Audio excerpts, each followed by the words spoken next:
महाभारत का भीषण युद्ध अब शांत हो चुका था। पांडवों की विजय के बाद एक दोपहर अर्जुन अपने दिव्य गांडीव धनुष की प्रत्यंचा को सहलाते हुए आत्ममुग्ध हो उठे। उनके मन में यह विचार घर कर गया कि इस समस्त सृष्टि में उनके कौशल की बराबरी करने वाला कोई दूसरा योद्धा जीवित नहीं है।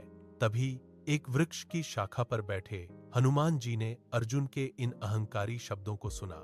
उन्होंने एक अत्यंत दुर्बल और वृद्ध वानर का वेश धारण किया और अर्जुन के मार्ग में आ खड़े हुए।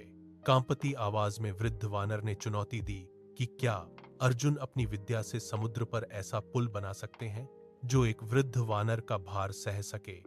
अर्जुन ने उपहास करते हुए तुरंत अपने दिव्य बाणों की वर्षा शुरू कर दी और क्षण भर में समुद्र की लहरों के ऊपर एक विशाल सेतु खड़ा कर दिया।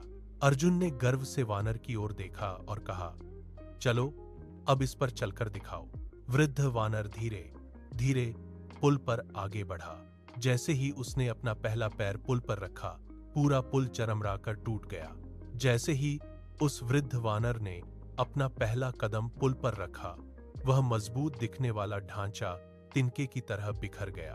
अर्जुन ने बार बार प्रयास किया, पसीने से लथपथ होकर अपनी पूरी शक्ति झोंक दी, परंतु हर बार वानर के स्पर्श मात्र से पुल ढह जाता। जब अर्जुन का आत्मविश्वास पूरी तरह डगमगा गया, तब वहां मुरलीधर श्री कृष्ण प्रकट हुए। उन्होंने अर्जुन को समझाते हुए कहा कि हे पार्थ, अहंकार मनुष्य के बल को नहीं बल्कि उसके विवेक को समूल नष्ट कर देता है। अर्जुन ने देखा कि वानर का रूप धारण किए साक्षात हनुमान जी उनके सामने खड़े थे। अर्जुन ने अपना धनुष नीचे रख दिया और झुककर हनुमान जी के चरणों में गिर पड़े। हनुमान जी ने आशीर्वाद देते हुए कहा कि विनम्रता ही एक सच्चे योद्धा का सबसे अभेद्य कवच है। उस दिन के बाद अर्जुन की शक्ति अजेय हो गई।